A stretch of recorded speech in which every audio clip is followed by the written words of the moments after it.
For some of the hard problems in our society, we have no choice but to find new ways to couple the arts and sciences in order to address today's human needs.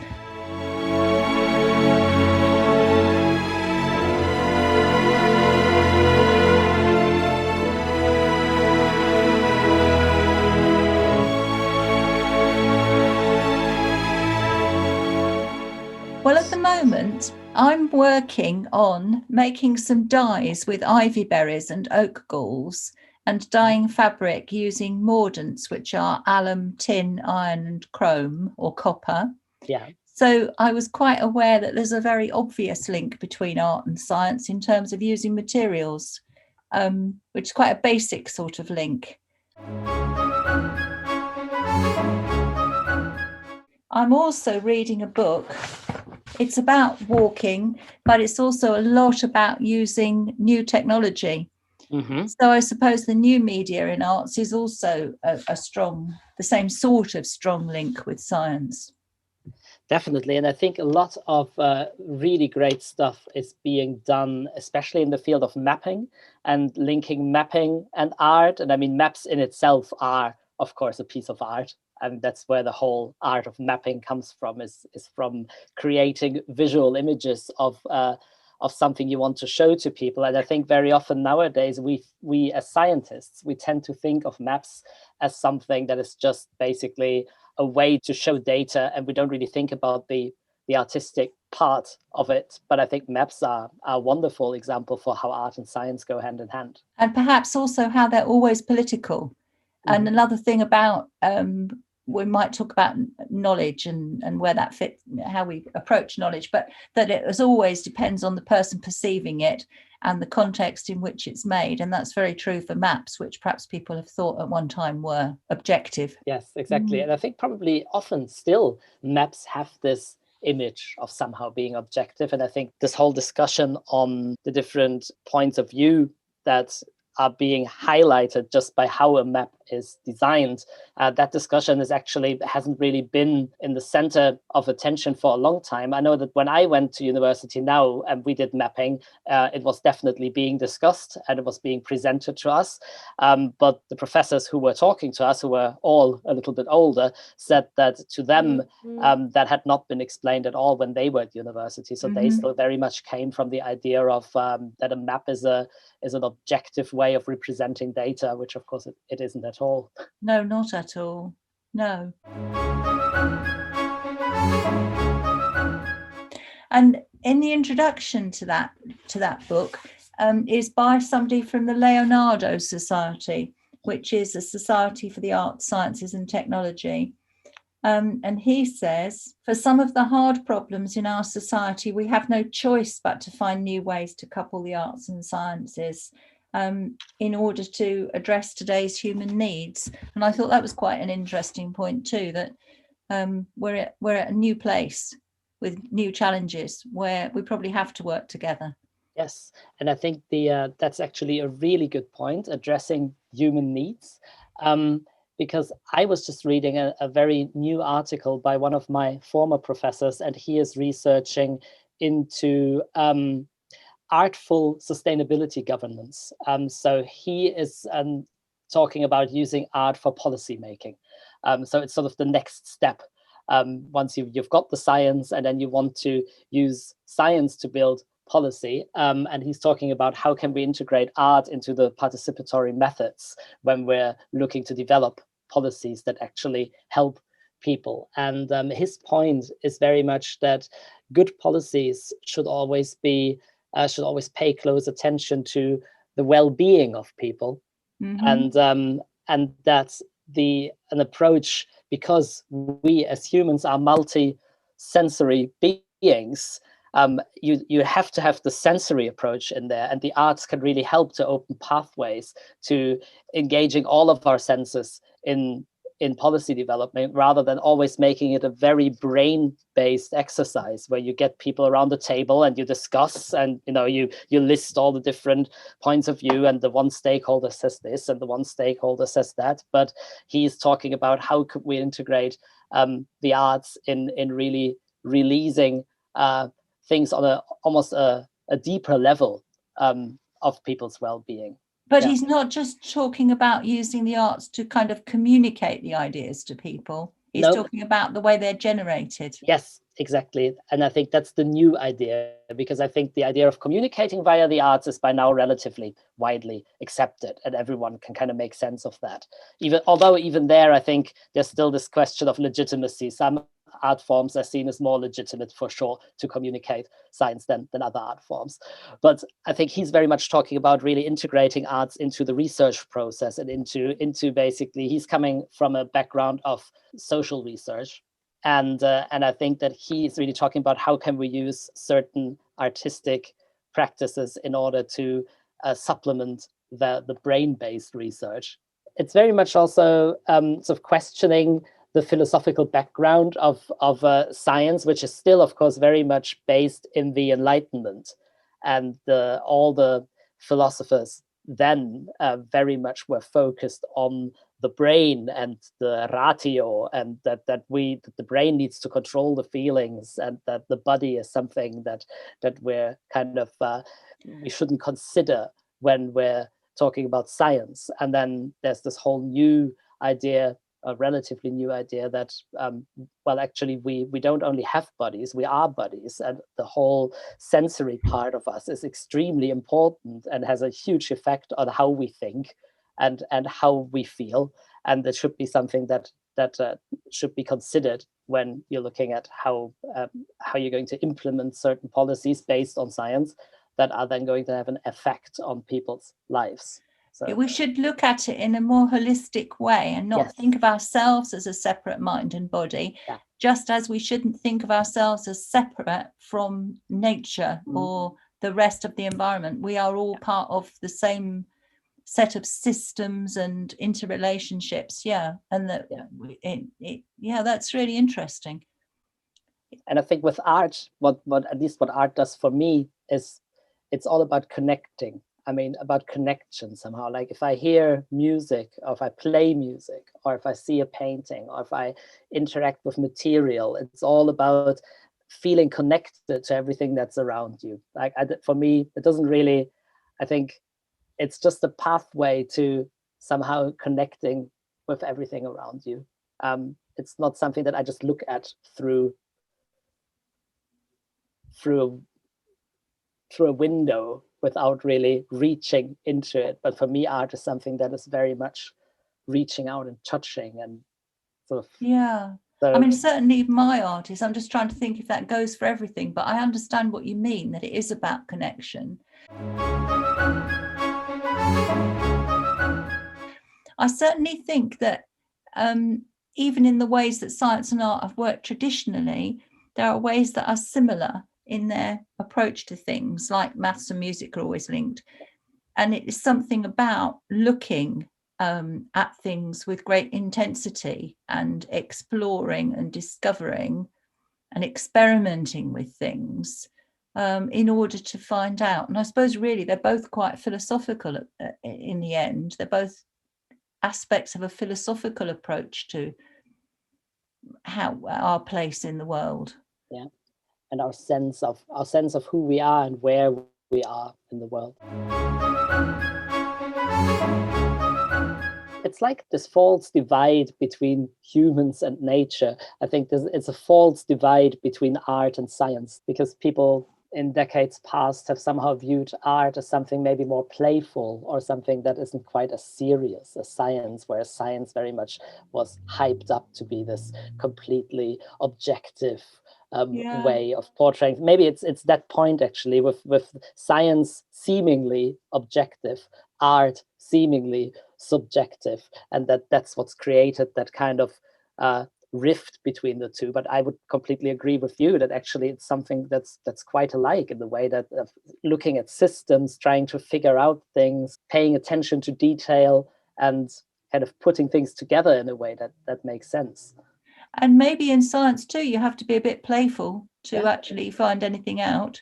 And I think that would be very much, I think, where science could so much profit from actually getting artists on board, not only for communicating results, but actually for getting results, because Yeah. that playfulness is sometimes missing in science. I think there's almost a certain fear of it sometimes, where everyone kind of knows, if you have a meeting of scientists and they're trying to see, you have a new research team and you're trying to map out your research, everyone is aware of that. We should be thinking out of the box.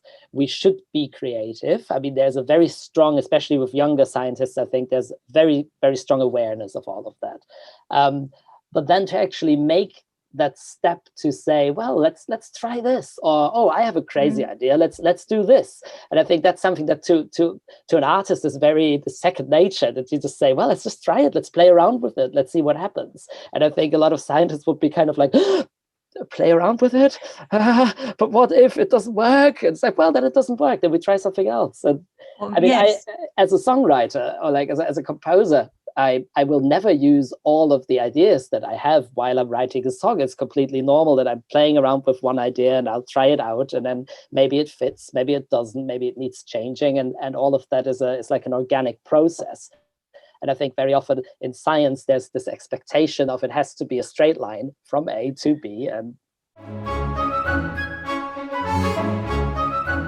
I think that's very interesting. I've got another whole rant, perhaps, about straight lines, that I think straight lines are often things we impose, like boundaries on the landscape are drawn on maps as straight lines, and people think you can travel in a straight line, and actually we should be fitting in with things and walking in curves. Yes. This is actually a nice theme as well for the coastal path. Yeah, exactly. Line around the coast that doesn't go bam, bam, bam. No, because there's a change and erosion. And I suppose that's another thing, that as far as I understand it, science is only ever saying this is what we know now, and it is about something in time, and that art is also very strongly related to time, and how we see time and how we use time. Mm-hmm. And how we make time into something we can actually experience, because it's difficult to experience time, I think, because we're only ever here and there and now. And I think both science and art can help us experience time in a way, because they can look into the past, they can look into the future, they can design things. I think if you go into science, for example, if you go into environmental modeling, that's something that is very, very related to art, because you're creating Definitely. these models and you're creating a possible reality for the future. And that is just like creating a piece of art, creating a novel that describes the future, or creating a painting, or creating a... I went to an exhibition at the Royal Academy that was by artists, indeed speculating about how to cope with environmental crisis, or what sort of things might happen, and modelling it in all sorts of different ways. So that was very much along those lines of speculation and imagination. And there has to be a certain room for that in science as well, I think. And it's something that I think as a scientist, we struggle with that, because we're always under pressure to be as accurate as possible. And of course, if you go into imagining a possible future, your accuracy is going down the more that the time span is going up. So I think there's just this fear of being inaccurate, because science has been hyped up as something that has to be incredibly accurate. So I think one of the, and it does play back even into communicating science, because I think one of the things that with climate change, you see a lot in communicating climate change, is that a lot of scientists are very comfortable saying, well, if we have a global warming of over 2 degrees, then this and this and this might happen. But you won't have people saying this and this and this will happen, because there's still a statistical uncertainty of what exactly will happen. And because the models are so complex that we don't really know what will happen, do we? Because there's feedback loops in it, so that you don't really know what impact the fires are going to have, for example. Yeah. Yeah. But what you do know is that there will be more fires. Yes. And I think in communicating all of that, it is very important that for the layperson that you kind of present things as no matter what exactly is going to happen, but certain things will happen. Because otherwise, if you only ever say this and this might happen, people still kind of have this little exit saying like, well, but then it also might not happen. You know, there's a 0.000000001% chance that none of this will happen and everything will just be fine.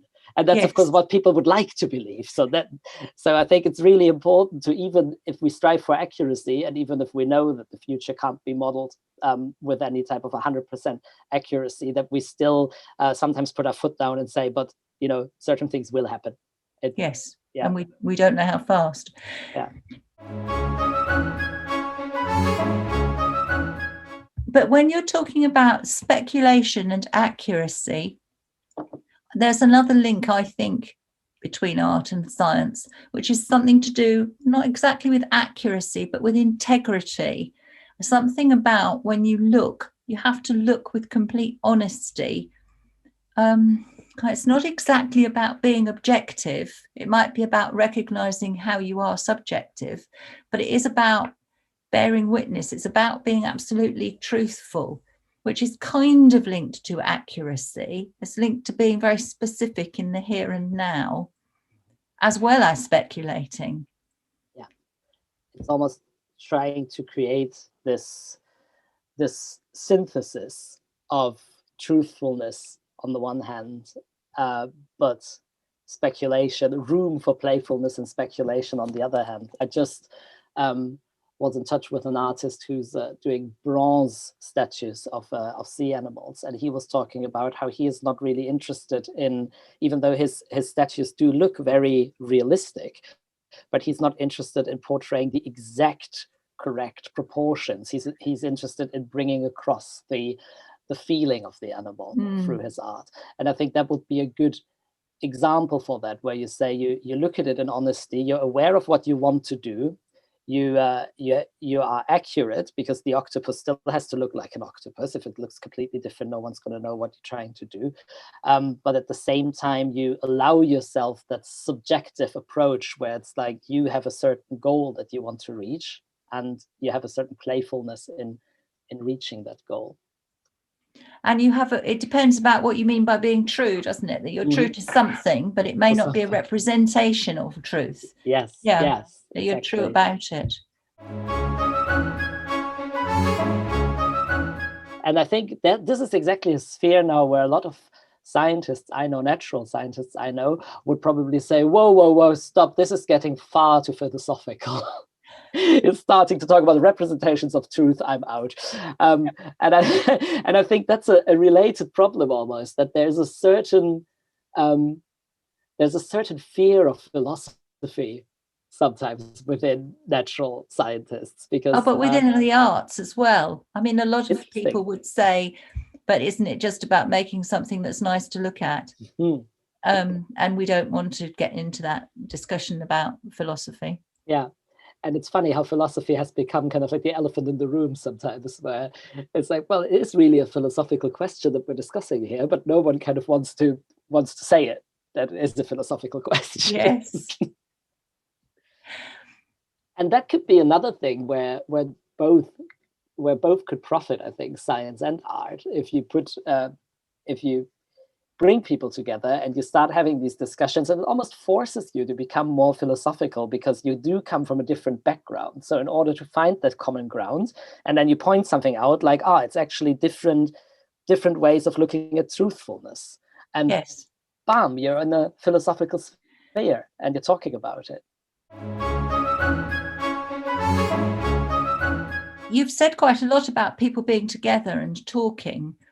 And I think that actually there used to be an idea that the artist was a person on their own, kind of a genius person who did things on their own because they had talent. And I think that now we wouldn't perhaps say that. We would think about people collaborating far more, and about communication and conversations in art being really important, which seems more as if that's what you would be doing in science as well. Yes, I think it's the same thing. I think this it's almost a parallel development. I think there used to be this idea of the genius scientist as well, working away in his laboratory, Yes. discovering things, and just like the artist, being a genius, and like, oh, and then you have the marble statue of it's very much, I think, this idea of the lone genius, and I think that's been replaced in science. Absolutely, it's all about collaborative work, teamwork, bringing in people from by now even from different disciplines. Although there is still a lot of silo thinking, but there is an active movement against it. So the idea of collaborating across disciplines is very strong, and it's and I've noticed it with the artists as well, because I've got some young artists in our group, and they, from the beginning, they were talking about, oh, I'd love to do a collaboration with other artists, and we'd love to do something. So that seems to be a completely parallel development. And very exciting. Yeah, that's great. I was interested as well that you said about different ways of thinking or different ways of knowing that might be non-verbal, or I think that was something you sent to me in an email from the arts-based research. That sounded very, I definitely think there is some way when I'm a very literary person, and my degree is in English literature, and I read a lot and write, and words are important to me. But when I make artwork, there's a way in which it's a totally different thing, a totally different way of knowing. Yeah, and a non-verbal way, I think, and the non-verbal aspect, I think, is something that in science is often, science is extremely based on verbal output, because that's what we do. We write journal articles. We have a lot of very, very difficult to stomach output very often. And I think the non-verbal side is it's explored a lot when you talk about science communication for kids. Because of course, then it's clear that you're not going to give a journal article to an 8-year-old. You have to find different ways.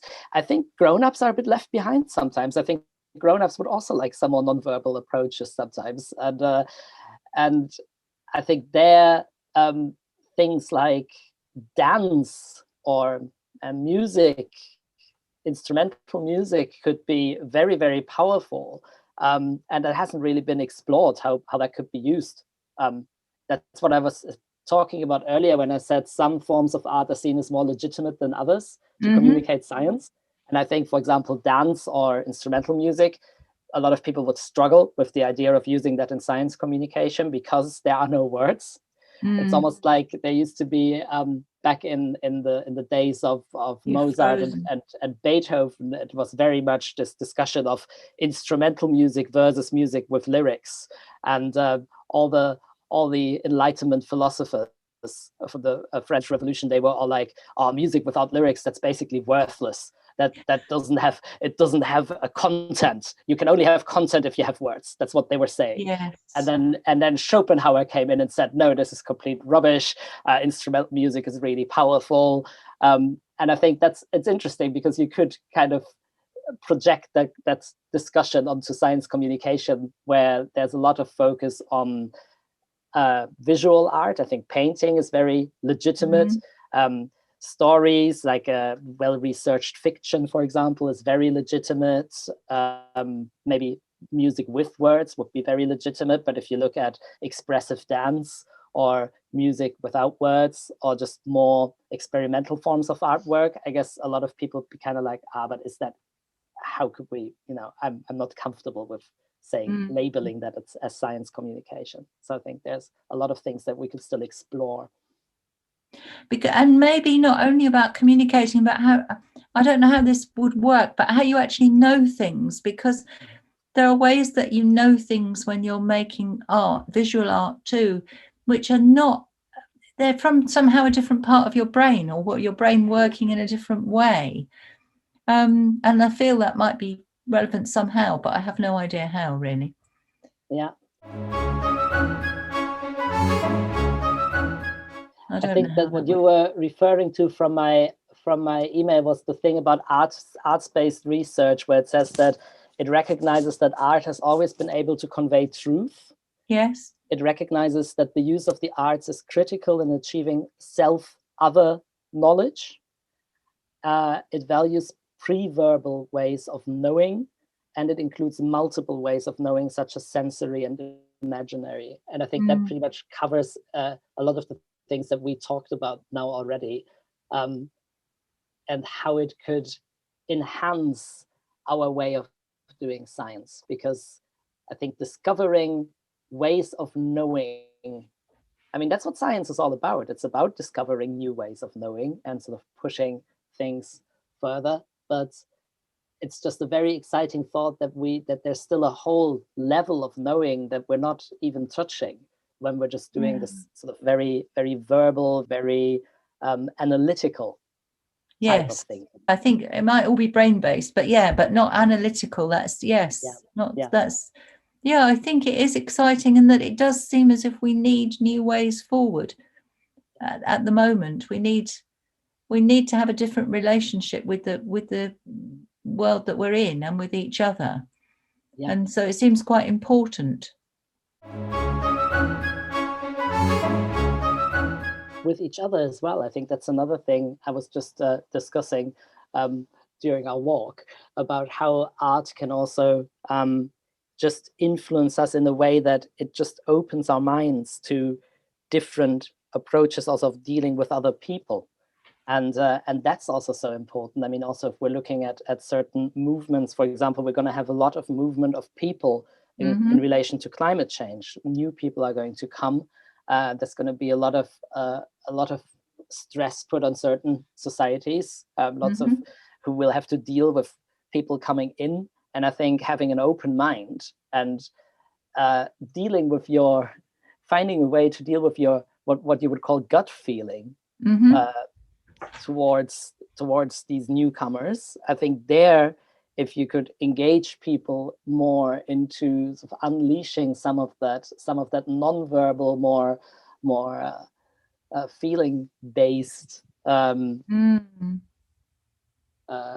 missing a word, but if you could somehow find pathways into that, I think that could really help in also dealing with people and how we deal with each other and how we perceive each other, and just to help us to almost train our minds also, because like you said, it is all in a way brain-based, because the brain is what controls us effectively.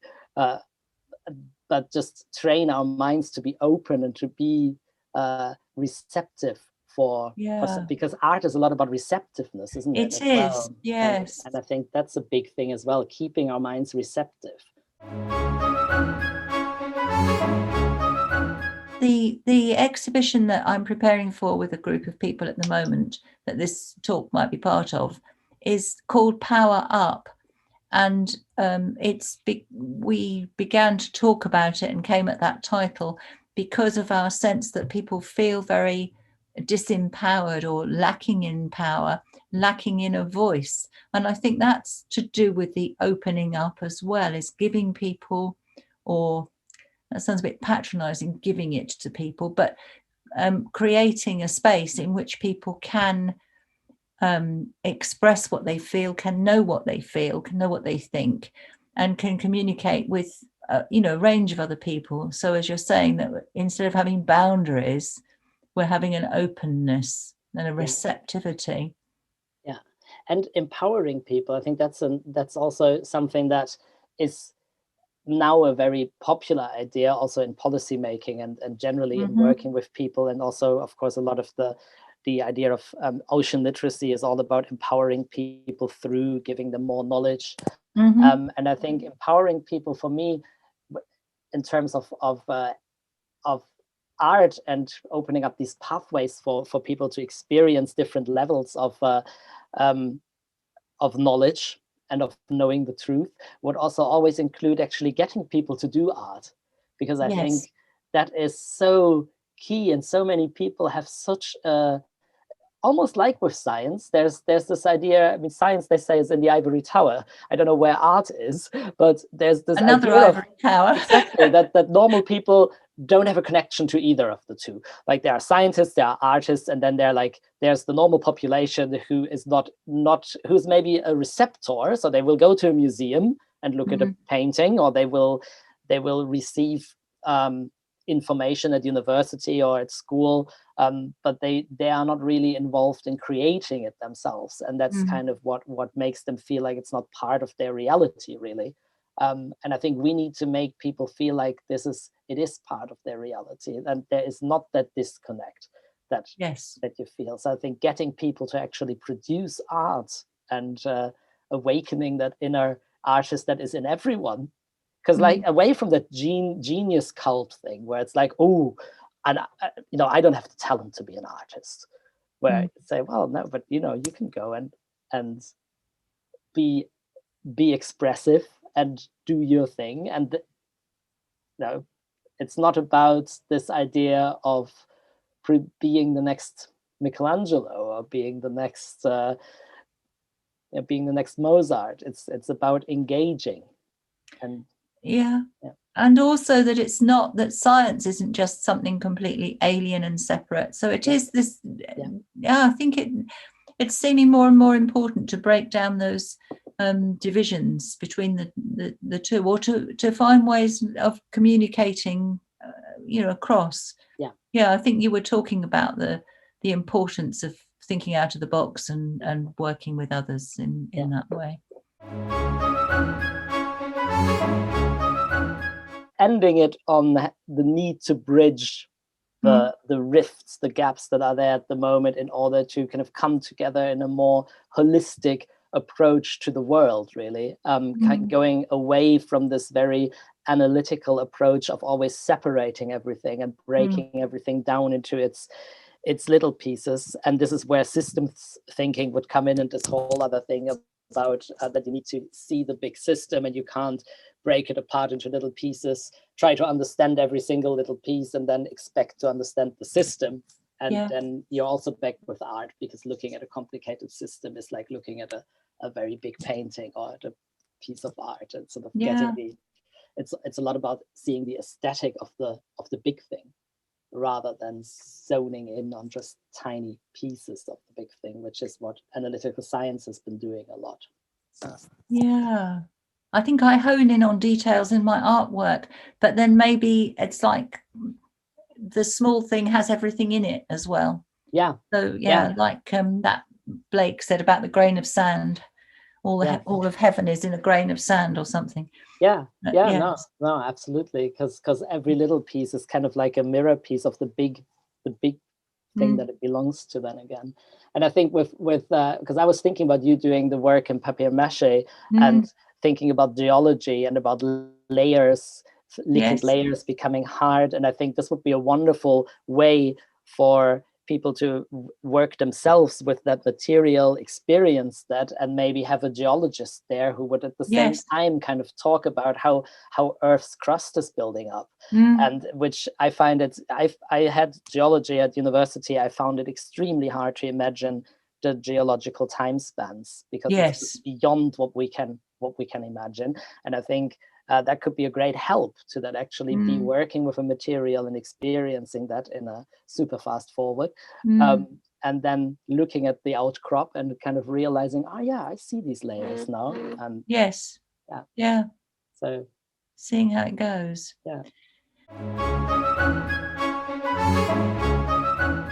I'm thinking we should have some really wise remark to finish on, but I haven't got one. No, that's fine. Well, that's a very nice conclusion after half an hour.